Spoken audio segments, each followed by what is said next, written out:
Good morning বন্ধুরা, এখন বাজে 10টা 2। বাজার থেকে শুরু করি। কথাকে আলু আনতে বলেছিলাম, এই যে আলু নিয়ে এসছে। এখন তো নতুন আলুর বাজার, নতুন আলু সঙ্গে টমেটো, বেগুন, দুখানা বেগুন, একটা ভাজা হয়ে গেছে আমার।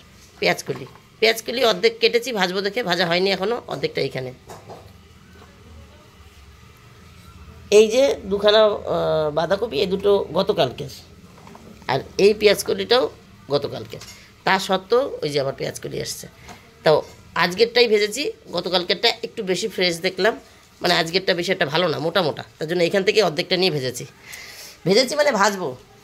এই যে কেটে রেখেছি, এই যে অত বড়ই একটা বেগুন, এই দেখো, দেখলেই বুঝবা। এইটুকুনি রেখে দিলাম, দুপুরে যদি কোনো আলু বেগুন সিম দিয়ে একটু তরকারি করি, জোড়া লাগছে না। এই দেখো কত বড় মোটা, আমার হাতের মধ্যে রয়েছে, বুঝতেই পারছো। এর পেছন দিক থেকে নিয়ে এই যে এতটা ভাজা হয়ে গেছে, আর এইটুকু রেখে দিয়েছি ওই সিম বেগুন দিয়ে যদি দুপুরে একটা তরকারি করি, তাই পেঁয়াজকলি ভাজবো। আর আলু ভাজা বসিয়ে দিয়েছি। আজকে সকালে খাবে রুটি, এই একটু লেগে গেল নাকি, আজকে সকালে খাবে রুটি, তার জন্য আলু বেগুন ভাজতে বলেছে। তবে রুটিটা আমি করিনি, বাজার থেকে নিয়ে এসছে। চলো রুটিটা আগে দেখে নিই। এই যে, এই দেখো, দেখতেই পাচ্ছ, রুটি বাজার থেকে এসছে। নমস্কার বন্ধুরা, আমি সোমা সংসারে তোমাদের সকলকে স্বাগত। আজকে হলো বুধবার, আর এখন 10টা 2 বললাম। কর্তাকে এখনও ফোন করিনি, কারণ কর্তা রুটি দিয়ে আলু ভাজা খেতে বেশি ভালোবাসে। ছেলেমেয়েরা বেগুন ভাজা বেশি ভালোবাসে। কর্তা বেগুন ভাজাও খাবে, আলু ভাজাও খাবে, পেঁয়াজকলিও খাবে, কিন্তু ওনার আলু ভাজাটা রুটির সাথে বেশি ভালো লাগে, আর ছেলেমেয়ের বেগুন ভাজাটা বেশি ভালো লাগে। তার জন্য বেগুনটা ভেজে নিয়ে, বেগুন ভাজলে তো তেল থেকেই যাবে কড়াইয়ে, সেখানে আলু ভাজা বসিয়েছি। আলু ভাজা তুলে নিয়ে পেঁয়াজকলি ভাজা বসাবো আর ফোন করবো, তাই 2 মিনিট লেট করছি। জামা কাপড় এখনও মেলতে যেতে পারিনি। উঠেছি কটা যেন, আজকে 8টায়। তাও কর্তা ফোন করে জিজ্ঞেস করছে বাজার কী আনবো, বাজারে দাঁড়িয়ে ফোন করছে, তারপরে আমি উঠেছি। কালকে রাত্রেবেলা একটা বই দেখছিলেন ভদ্রলোক, তার পাশে বসে আমিও দেখছিলাম। বই শেষ হয়েছে 12টায়। তারপরে ছেলে জেগে বসেছিল, ছেলেকে সেই ঘুমায় না, তো যাই হোক, তারপরে ঘুম পাড়িয়ে শুয়েছি, আর দিকে ঘুম ভেঙেছে 4টায়। 12টায় পরে শুয়েছি, ঘুম ভেঙেছে 4টায়। আর ঘুম পায় না, তখন উঠতেও পারছি না। তারপরে যখন জানোইতে একবার ফ্রেশ হয়ে শুলে ব্যাস হয়ে গেছে, 8টায় ঘুম থেকে উঠেছি। এই যে জামা কাপড় এখানে রেখে দিয়েছি, মেলতে যায়নি। ছাদে চলে এসছে বন্ধুরা, এই যে জামা কাপড় নিয়ে। জামা কাপড়টা মেলেনি, কর্তার আর ছেলের খাওয়া হয়ে গেছে। মেয়ে পড়তে গেছিলো, ভাবলাম একটু পরেই খাই। সিঁড়ি বেয়ে উঠছি, আওয়াজ পেলাম মেয়ে চলে এসছে। তাহলে একবারে জামা কাপড়টা মেলেই যাই, একসঙ্গে খাবো আমি আর মেয়ে।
জামা কাপড় মেলা হয়ে গেছে, চলো মেয়ে চলে এসছে তো খেতে দিই, খেয়ে নিই, তারপর রান্না করব। আজকে আবার হয়তো ওই বাড়ি যেতে হতে পারে। গতকাল মিস্ত্রি নিয়েছিলাম, আমি গেছিলাম, ছেলে মেয়ে যেতে পারিনি। মেয়ে আবার বলছে মা কেমন কতটা কি কাজ করলা, চলো যাই একটু দেখে আসি। তাই আজকে আবার যেতে চাচ্ছে। দেখি কি রান্না করব, রান্নার কোনো ঠিক নেই বন্ধুরা। কর্তা যা খেতে চাই তাই করে দিই, তারপরেও এখন বেশি হয়ে যায়, কম হয়ে যায়। এত করেছিস কেন, এটা কেন করতে পারলি না। এখন আমি সকালে খেতে এসেছিলাম, বলেছি তুমি আলু ভাজাও খেতে চেয়েছো, বেগুন ভাজাও খেতে চেয়েছো, পেঁয়াজকলিও নিয়ে এসছো, না ভাজলে খাওয়া হবে না, নষ্ট হবে। গতকালকের পেঁয়াজকলি রয়েছে, তা সত্ত্বেও আবার পেঁয়াজকলি নিয়ে এসছো। তাই ভেজে দিয়েছি, তাহলে না রান্না করলে তো ফুরাবে না। বলছে এত দিয়েছিস কেন, বলছে তুমি খাওয়ার আগে বলতা, মানে ভালো খাই তো সেটা তোল, সেটাও বলতে পারে না। আমি বললাম তাহলে তুমি খাওয়ার আগে বলতা তোমার যখন বেশি হচ্ছে। বলছে কি হ্যাঁ আমি বলবো। তাহলে আমি কি তোমার পেটের মধ্যে মনের মধ্যে ঢুকে রয়েছি, বুঝবো যে তোমার বেশি হচ্ছে তুলে নিই। সবাই তো তরকারি কম বেশি খায় না। আমার ভাতের সাথে বা রুটির সাথে যাই বলো, আমার একটু তরকারিটা বেশি লাগে। আমি কম দিয়েও খেতে পারি, কিন্তু আমার একটু বেশি লাগে আর কি। বেশি হলেই ভালো হয়, কম দিয়েও খেতে পারি। না থাকলে আমি শুধু রুটি, আমার মাকে দেখতাম লবণ দিয়ে লঙ্কা দিয়ে পান্তা ভাতের মতন জল দিয়ে মেখে খেয়ে নিত, আমার সেটাও খুব ভালো লাগে। সর্ষের তেল দিয়ে পুরো সারা গা রুটিটাকে মেখে রোল করে একটু নুন ছিটিয়ে রোল করে কামড়ে কামড়ে খেতে, আর এক হাতে লঙ্কা কামড়ে খেয়ে নিত। অভাবের সংসারে মাকে অনেক কিছু করতে দেখেছি, আমিও অনেক কিছু শিখে গেছি মার কাছ থেকে, বরঞ্চ সেগুলোরও টেস্ট লাগতো। মাকে বলতাম এক কামড় দাও না, আমি খাই দেখে ইশিকাও শিখে গেছে, ইশিকাও খায় ওইভাবে। কখনো কখনো বলে মা একটা সর্ষের তেল দিয়ে খাবো, ইশিকাও খেতে চায়। এখন ভদ্রলোক বলেন খাবে, করলে বেশি হয়ে যায়, আজকে বেশি হয়ে গেছে। তাই আমি জিজ্ঞেস করলাম কী কী রান্না করবো দুপুরবেলা।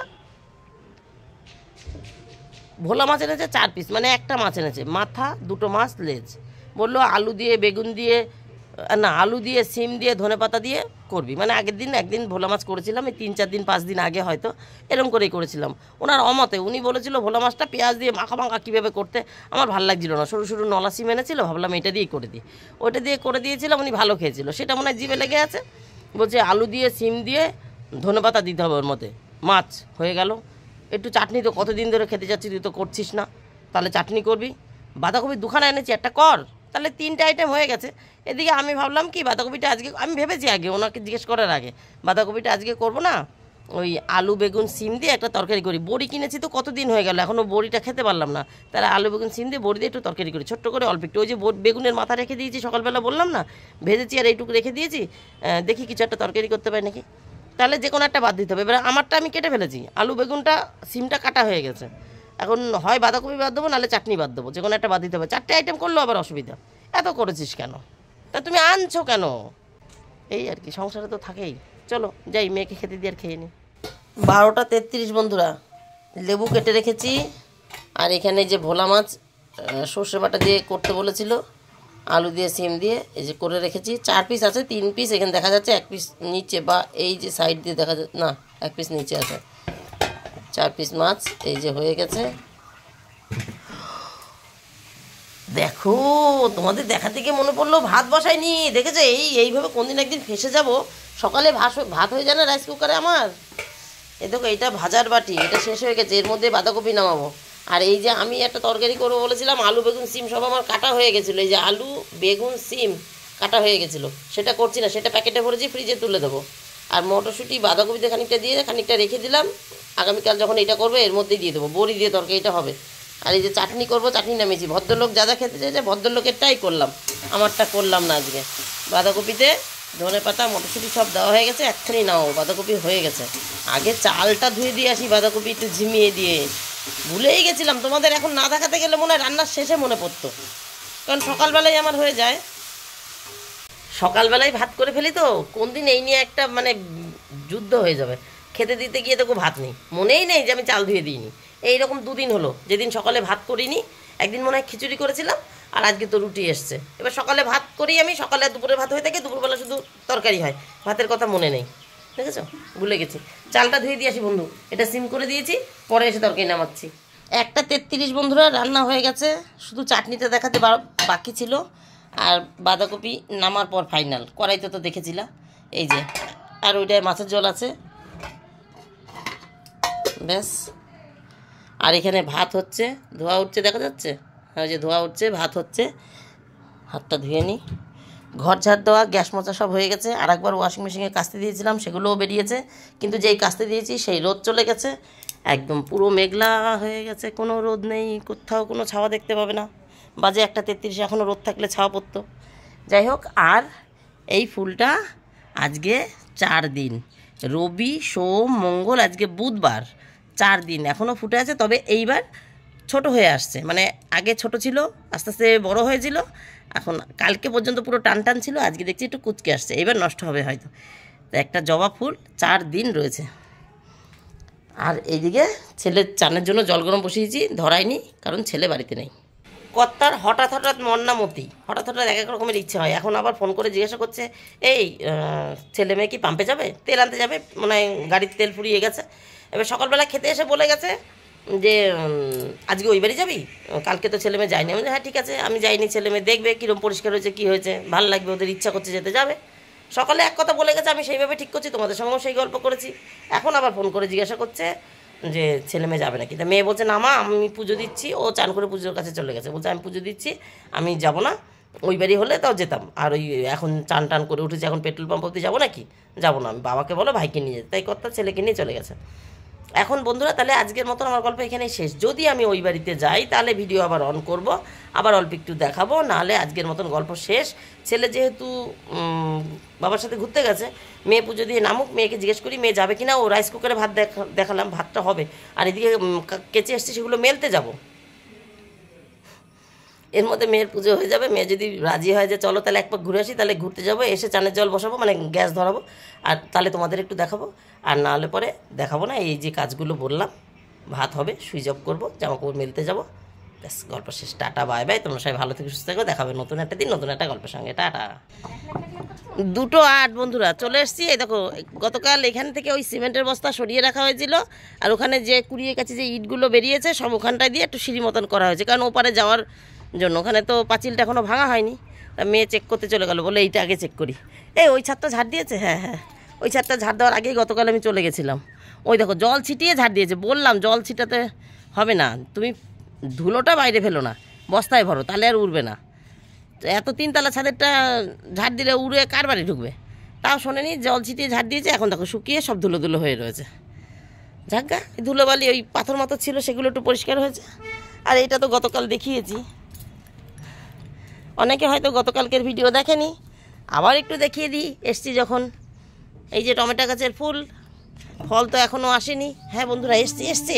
কে বলে টমেটো গাছের ফল আসেনি? এই দেখো টমাটি, আর এই যে দুখানা ছোট ছোট হচ্ছে। ওই দুটো না, ওই দেখো আর একটা টমাটি। ওরে টমাটো হয়ে গেছে, তোর বাবা তো জানেই না মনে হয়। কত তো আনন্দে নাচবে গো, টমাটি হয়ে গেছে গাছে। দেখেছে নাকি? সে আমিই দেখিনি। ওই যে দুটো, ওই পাশে একটা, এই পাশে একটা। আর এই যে ধনেপাতা গতকাল দেখিয়েছিলাম, এই দেখো এখন ধনেপাতাটা স্পষ্ট বোঝা যাচ্ছে। এই যে 3 পাতা বেরিয়ে গেছে। আর গতকাল দেখিয়েছিলাম 2 পাতা মতন ছিল। এই যে এইরকম ছিল, চেনা যাচ্ছিল না, একটু ঘাস হয়ে গেছে। আরে ছেড়ে দেয়, দই টরি ওখানে রয়েছে, ওখানে রেখে দে। তো ওখানে গাছের সাথে পেঁচিয়ে রেখে দে, ওই বাঁশের সাথে পেঁচিয়ে রাখ, টান দে, ওই বাঁশের সাথে পেঁচিয়ে রাখ। হ্যাঁ ওই পাশে ওইখান থেকে পেঁচিয়ে রেখে দে। আর একটা প্যাঁচ দে, ব্যাস ওখানে ছেড়ে দে। ওহো, এরকম করে ছাড়লে পেঁচিয়ে যাবে, বাবা তো খুলতেই পাবে না, চিল্লাবে না। হ্যাঁ এরকম থাকলে জানি না কি করবে। হনুমান তাড়ানোর জন্য এই যে লাইলনের এক রকমের দড়ি এনেছে, সেই দড়ি দিয়ে কি বুদ্ধি বার করেছে জানি না, কি পেঁচাবে। এই যে বাঁশের সাথে সরু করে সম্পূর্ণ ছাদ ঘিরেছে। এই দেখো, দেখতে পাচ্ছ তোমরা, সরু তো। এই যে হ্যাঁ, ওটা টকটক করে নড়ছে তো। তা পড়বি চিত হয়ে, তাতে কি আছে? একদম দিতাম না, সরিয়ে দিতাম, কি করে যেতিস তাই দেখতাম। ওই ছিল, ওই দিয়ে গুছিয়ে রেখেছি যাতে যেতে পারিস, তাই না? এই পচা ফুলটা ফেলেনি কেন? আমি কালকেও দেখিনি, খেয়াল করিনি। বুঝছা,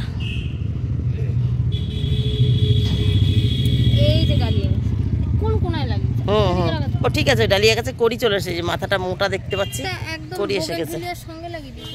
আরে তোর বাবার ইচ্ছা, যেখানে লাগিয়েছে লাগাক, শখ করেছে লাগিয়েছে, থাক। এই গাছেরও 2-1টা ফুল পুরনো হয়ে গেছে। কালকে দাঁড়িয়ে ছিলাম, এগুলো খেয়াল নেই, যেগুলো ফেলে দিই। এই পুরনো ফুল ফেলে দিলে গাছ কটা দিন বেশি বাঁচে, নালে পরে মনে করে আমার বয়স হয়ে গেছে, বীজ বানাবো এবার, এরকম মনে করে। এটা গন্ধরাজ। মেয়ে বলছে এটা কি, বাঁচবে কিনা তাকে জানে। পাতাগুলো একটু নরম নরম। ডাল কেটে বানিয়েছিলাম বন্ধুরা, তোমরা তো অনেকেই জানো যারা দেখেছো। 4টে চারা বানিয়েছি, 5টা চারা বানিয়েছি। ওই একটা দুটো এই বাড়িতে। এই 2টো পাতায় ফাঙ্গাস লেগে গেল কেন? কেটে বাদ দিয়ে দেবো, গাছে কোনো রোগ থাকবে না। দুধ যা। এই 2টো এই বাড়িতে, 2টো ওই বাড়িতে টবে লাগানো আছে, আর একটা তো মেন আছে নাকি। ওই বাড়িতে 3টে চারা আছে। হ্যাঁ ওই বাড়িতে 3টে চারা আছে, 5টা, আর একটা মেন আছে, 6টা। আর এই যে এই গাছে কালকে একটু জল দিয়েছিলাম। দেখ, তোর বাবাকে বারণ করেছে এর মধ্যে ঘাস পাতা ফেলবা না, তুলে আবার ফেলেছে। ভাবছে সোমা তো বাড়িতে নেই, এখন দেখবে না। এত বারণ করি তাও শোনে না। কর্তা ছেলেকে নিয়ে পাম্পে গেছে, আর আমি মেয়েকে নিয়ে এই বাড়ি চলে এসেছি। মেয়ে তো পুজো দিয়ে দিয়েছে, জল বসাইনি গ্যাসে, এমনি উপরে রাখাই আছে, তোমরা দেখেছো। তাহলে বন্ধুরা এইবার গল্প শেষ, টাটা। কি হচ্ছে? মেঘ ডাকছে বন্ধুরা, আবার রোদ উঠেছে। কিন্তু মেঘ ডাকছে নাকি প্লেন যাচ্ছে কিছু বুঝতে পারছি না। শোনো এখন ডাকছে না। তাহলে টাটা বাই বাই, তোমরা সবাই ভালো থেকো সুস্থ থেকো, দেখাবে নতুন একটা দিন নতুন একটা গল্পের সঙ্গে। টাটা।